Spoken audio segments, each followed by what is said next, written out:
Tantor Audio, a division of Recorded Books, presents Dr. Brooks by Raylin Marks. Narrated by Jeremy York and Stephanie Rose. Chapter 1. Colin. Medical conferences usually intrigued me, but this one kicked my ass. Thank God it was finally over. This thing was as dull as they got. The only presentations that seemed to shed new light on the medical science industry were the lectures Jake and I had delivered. Everyone else's talks and presentations made it feel like we were back in freaking high school when the substitute teachers determined we'd watch videos from the 1970s in science class. I guess the most irritating part of this conference was the fact that my best friend, Jake, chief cardiovascular surgeon, and I were the only presenters who seemed to have done our goddamn jobs to share our research. Contrary to what I'd been bored to fucking tears by since this started 3 days ago, mine and Jake's presentations were current, not some rewind of known case studies from 40 years ago. Thank God I was born with the gift of unwavering patience, or I'd have left this final lecture of the day. I was at my limit, and I needed a drink. Tonight, Jake and I would attend the after-party event, something we'd passed on the previous nights. Maybe one reason no one was complaining about the boring lectures was that they'd all probably been nursing hangovers since they got here. One of the many reasons not to hold business functions in Las Vegas. Vegas came to life at night. I knew that, and I'd lived that on numerous weekend trips before. This trip, however, I stayed off of the Strip and stayed safely at my hotel's pool. Granted, it was the biggest party pool oasis I'd ever seen before in my fucking life, but it was still less trouble than I was used to. The pool was lit up to create the ambiance of the nightlife, transporting and treating guests to an enchanting evening in a tropical paradise. Acres of water, palms, and any other treat you'd expect to find while vacationing in your own tropical world were present. What wasn't present was the gin I needed in my hand right about now. That's when I spotted Jake, sitting at a spot that was designed to impress our sizable medical group and further this experience by bringing us into an enchanting Tahitian resort. I stepped up to where Jake was already seated on a bar stool. "Hey, sexy, looking for a date tonight?" I gripped my best friend's shoulder as I slid onto a stool next to him. "I'll have a Bombay Sapphire on the rocks."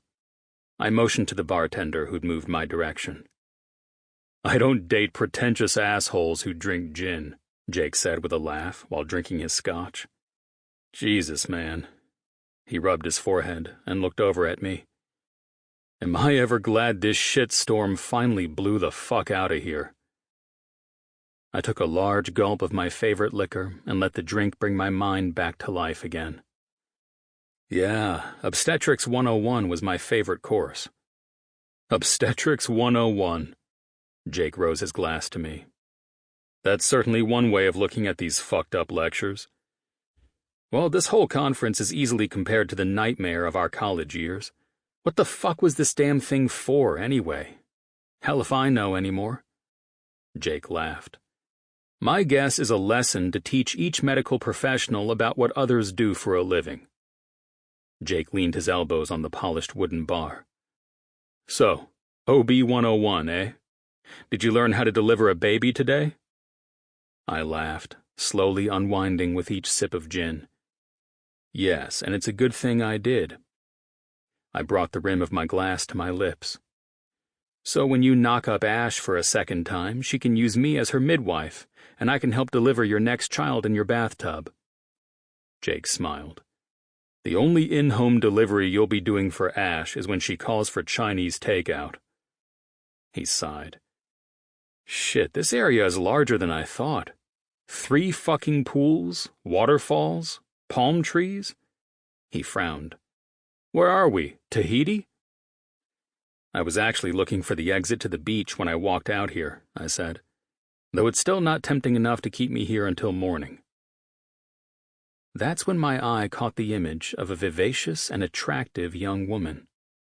She strolled out with a group of individuals. Her beaming smile and the liveliness in her step instantly caught my attention. But it wasn't a minute before she disappeared through the crowd that surrounded the multiple pools. I had no business letting my mind go in that direction with a woman while at a medical conference after-party, but I couldn't help but be taken aback when I saw her. "Excuse me, gentlemen?" I was the first to look back and find a tall, hot blonde with bright red lips and a barely-there bikini, heading up a pack of what I quickly concluded were single women. It didn't matter how fucking hot they were. Jake and I had drawn a hard line in the sand when it came to fucking around with women at medical conferences. That had nearly cost us everything while we were interns. "Yes," I said, keeping the flirting at bay and smiling to be polite. "We're from the Institute of Science Medical Internship," Redlip started, "and we're looking to enjoy the night after this long conference. Do either of you mind if we join you?" Jake's eyes met mine in warning, and this week had been such a disaster that I figured I might as well spice it up a little. My happily married best friend was so in love with Ash that I didn't think he even noticed hot chicks anymore. His wild days were in the past, and so it was up to me to shake things up a little. The bastard had put me through hell enough times, and so I enjoyed repaying the favor now and then. "Join us?" I answered the blonde. I eyed her red bikini and red stilettos, and I figured that if there were a poolside Vegas Barbie doll, it would have looked exactly like this woman. I had to give her credit, though. She'd matched up her outfit, if you could call it that, to her lipstick. "You must be complimented on how you've coordinated all this red." I waved my hand toward her, while the group of girls behind her giggled. "You'd make those hot chicks on Baywatch a tad bit jealous. I assume that's what you were aiming for?" She laughed, while Jake pointedly ignored the trap of women I'd been lured into. "Red is my favorite color," she said. "So, you guys are okay with us hanging?" Son of a bitch. I ran my hand through my hair. "I'm sorry, I almost forgot, and now I have to break your heart. You see, I'm married." Jake looked at me, while I slid my left hand discreetly to him, and he quickly picked up on my need to borrow his wedding ring so I could get out of this. These were interns, young, hot, and trouble. Being best friends since childhood, Jake and I read each other as twins would, though he had no idea what I was really up to, which made this situation that much more enjoyable. I slid his ring on while using the distraction of ordering another gin. What the hell, did they water the liquor down at this place? Cheap-ass medical group most likely asked to have it served up that way. "I didn't see a wedding ring on your hand," the shorter redhead in the bunch said. "Nice one." "Oh, it's there. It just doesn't stand out so easily. Must be the onyx color of the band, but it's right here." I wiggled the fingers of my left hand and elbowed Jake. "If you want a hot and single doctor, this is your man right here." "You're fucking joking, right?" Jake grumbled in a whisper. It didn't matter how quietly Jake responded. These girls were tuned in and hanging on to every word. "Well," I smirked at Jake, "I would be fucking joking if you weren't the best man at my wedding." Jake turned back to the women, and his eyes widened when he took in Barbie and the whole Vegas gang. "Wow, you must like the color red." He stopped himself, and I smiled. "Sorry, I thought my friend was fucking with you until now. You really did match up your lipstick to that bikini." "You're awfully blunt," she snapped. "It's why he's single," I chimed in. "You see, he's most likely already determining which one of you he's going to take back to his room and fuck before he sends you on a walk of shame." I meet Jake's humored eyes. "You know I'm 100% accurate on that one." "There are plenty of women to back that up," he stated factually. I looked back at the woman in red. "Does that lipstick rub off?" I pinched my lips, trying not to laugh. The chick's face was now showing that she was fucking pissed at me and Jake for acting like dicks. Jake held his hands up in innocence. "Hey, I'm just the single asshole." Jake gripped my shoulder. "It's Mr. Forever guy who loves to cheat on his wife while we're out." He eyed me as if to show he'd just kicked the ball back into my court. If you're into the brilliance of a sexy brain surgeon, he gulped his scotch, this is your boy right here. Then why would he wear a wedding ring?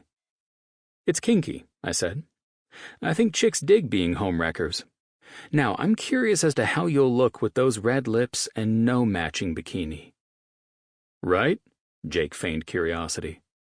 Like, would it all work without the matchy-matchy? He shrugged. Exactly. I took a sip of gin. Do the lips complement the bikini? Does the bikini complement the lips? Heels, no heels, I answered him. Maybe I do want to find out for myself, too. You up for sharing after you find out? I held in my laughter. I'm shocked you're considering sloppy seconds this time. I looked at Jake, both of us being dumbasses like we were known to be when we weren't interested. You deserve first dibs. This conference was harder on you than it was me. Truer words have never been spoken. I'll text you when we're done. I glanced back to be confronted with deadly looks. You still up for it, Barbie? Let's get out of here, Kimmy, another girl said, but my attention was instantly diverted from the women on the prowl. They always say the hot ones are pricks. I think it was Barbie who said that. I didn't know or care.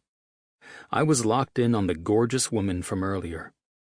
I was fully absorbed as I watched her dance, swaying her hips fluidly in a flawless salsa style of dancing. Yeah, I said in a dismissive tone, while I glanced around Jake to keep my eye on the sexy woman. I gripped Jake's shoulder. Who the fuck is that on the dance floor? The entertainment, he answered, looking past the bar where we sat and out to the dance floor. The hell if I know. I'm about to go find out. Jake grabbed my arm. Bad idea, he said. She was in one of my seminars. She's off limits. The hell she is, I said. Call. Jake looked at me as if I were crazy. What the fuck are you doing? And give me my ring back, you jackass. I absently gave him the ring. Remember when we learned salsa years ago? I smiled at him. I'm about to cash in on that shit. That was a long-ass time ago, and in Florida, not Vegas. He sipped his drink.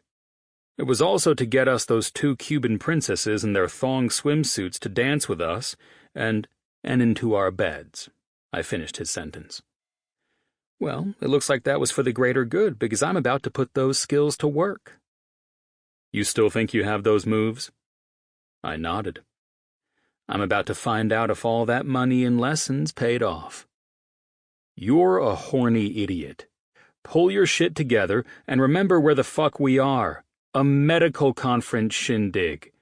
Jesus, read the goddamn room or something. That's precisely what I'm doing, I said, watching every flawless dance step while she showed off her perfectly round ass in a fun and exuberant way. Unlike everyone else who was out here, either dressed to impress or wearing bikinis that matched their stilettos, she was dressed simply and casually. Jesus H. Christ, I was smitten as fuck by this woman. She wore a plain white tank that enhanced the glow of her naturally tanned skin. Her super short, cut-off denim shorts were frayed at the hem, highlighting the strong muscles of her gorgeous legs. Her tight ass moved and played along to the rhythm of the music that the live band played, making me believe we were actually in Florida. Florida, Vegas, heaven. I didn't even know where I was anymore. I just knew where I wasn't, out there on the dance floor, joining this woman. Her smile was effervescent, and even though I couldn't hear her laugh, I could tell it was something I had to be close to. This wasn't about me wanting to fuck some hot chick I'd spotted who was shaking her ass out on the dance floor. This woman had fucking bewitched me with the way her hips moved to the music and the animated and cheerful way she lit up this whole place. I stayed back and admired her from a distance, but I wanted more. No way in hell could I sit here and hide behind my rules of never pursuing someone in the medical field. Not with this woman. The more I watched her, the more I needed to be in her presence. I couldn't explain any of my behavior or the way I felt. All I knew was I was wasting time sitting here and debating right versus reason. All sense left my mind, and Jake's warnings and reminders about staying away from females in our line of work, gone. All that was on my mind was cutting into her dance, pulling her against me by the small of her back, and guiding her in a more challenging dance, and into my arms from there. "Fuck it. Just go get it," Jake laughed. "You're already consumed by this woman. Don't say I didn't warn your stupid ass." I walked toward the crowd she'd drawn in, easing myself to the side and slipping out to where she teased the musicians by following the music, her movements fluid and sexy as hell.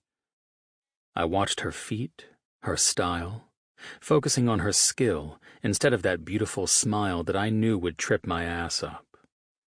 If I was going to interrupt her entertaining the group, I had to fall in perfectly. If she were the natural talent I was witnessing, she'd easily follow my lead. As if it were meant to be, I stepped in behind her slowly swaying hips and took the hand she held in the air and clasped it into mine.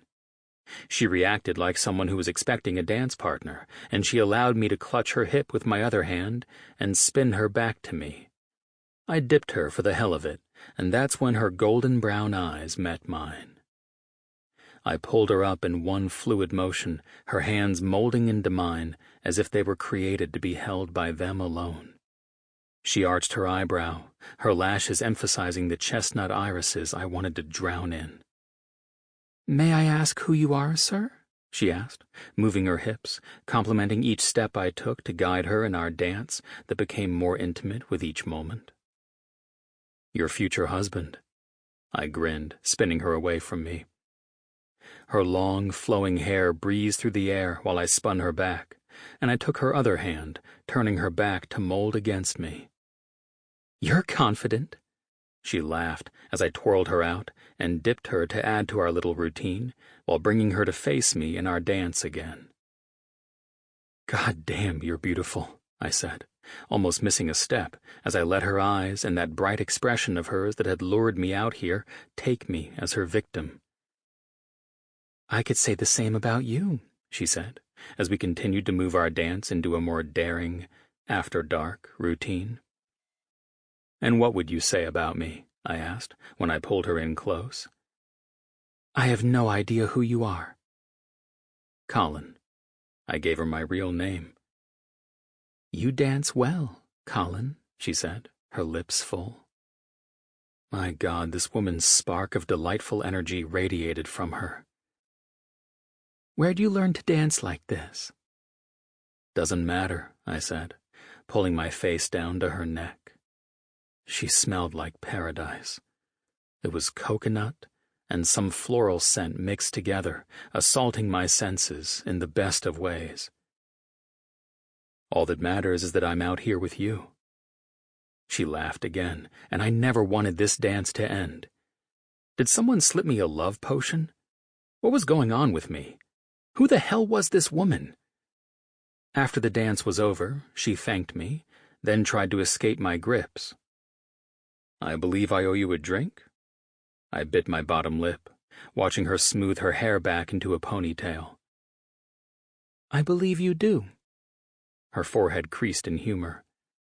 "So," she said, as I held her hand and guided her through the crowd as the music changed behind us to allow for more dancing. "Are you a doctor or an intern?" I grinned. "What do you think?" "I don't think doctors are as handsome as you." She giggled and nudged my arm as if we were reunited friends from a past life. "And I also don't think doctors dance as well as you." We arrived at the bar where Jake was in conversation with 2 older gentlemen and 2 younger women. He halted his conversation and eyed me and the woman I'd snatched up from the dance floor. "You think I'm an intern, then?" I asked. "What are you having?" "Water for now," she said, sitting on the stool next to where Jake sat. "Hey, Mario," she smiled at the bartender. "You look great out there, Elena," he said. "It's going to suck around here after you leave tonight." "I believe I have a question for you," I said, taking the stool to her left, Jake now fully facing the bar, listening in on us. "Well, then ask away, dance partner," she said, holding up her bottle of water. "Thanks," she said with a wink to the gentleman behind the bar. "Seems like Mario knows you well enough." I kept my eyes locked on her. "Are you part of the medical group or the entertainment?" Jake laughed. "Mario and I both think that she was doing well out there alone before your sneaky ass joined her." She turned and smiled at Jake. "Well, if it isn't the famed Dr. Jacob Mitchell," she said with a laugh that could probably cure a lot of diseases in our industry. "In the flesh. I see you've met my best friend and intern, Colin." She turned back to me, and her expression was a dead giveaway that she read Jake's face well enough to know he was bullshitting her. "Wait." She delivered the sexiest and most dynamic expression I'd seen from her yet. "You both are the two steamy and sexy docs from St. John's, correct?" "Don't tell me you know who I am from when the media followed my sorry ass around, documenting the lamest bullshit ever," Jake said. She giggled and tipped back her bottled water. My dick was joining in on the party now. Her full lips could have been viewed in so many better ways than wrapped around that water bottle. "I didn't see that part," she laughed. "I felt for you when my dad told me what had happened when your life was exploited." She shook her head. "But no, I just watched you in that docuseries. You were fantastic in your presentation here, too. It makes me wish I looked more into becoming a heart surgeon now." She laughed, then looked at me. "And you, Dr. Colin Brooks, the youngest neurosurgeon with a level of boldness and genius skill that is unmatched, yet you still find the time to be an arrogant asshole, or so your predecessor says." Her eyebrows shot up in humor, while she and Jake laughed together. "Are the rumors circling this conference about you accurate?" I arched my eyebrow at the sexy way she teased me. "Perhaps. It looks like Dr. Alvarez's parting words were sent in the invitations to everyone here at the conference. Not a very nice predecessor." "Is that so?" She hit me with a toying look. "What exactly were Dr. Alvarez's parting words to you?" "Well, as he gladly passed the torch to me in taking his place on our ward, his final words were mostly that I was the only arrogant asshole he trusted to stand in his place as neuro chief." A laugh erupted from her in the most delightful way. "Seems like you've already met my dad, then. He's Dr. Alvarez." That's when Jake nearly choked on his scotch, using the back of his hand to cover the fact he'd sucked the alcohol down the wrong pipe. "Your dad?" I questioned in disbelief. This should have ended my fascination instantly, but instead I couldn't give a shit who she was related to. I'd somehow mentally staked some claim on her and wasn't losing her over anything now. "According to your introduction to me on the dance floor, he's your future father-in-law. I do hope you both get along. Life will suck if I have to pick between my beloved father and you, Dr. Brooks." I grinned and ordered a beer. The gin had handled my nerves from earlier, and now, all I wanted now was to nurse the beer and enjoy the company of the woman who made every cell in my body come alive.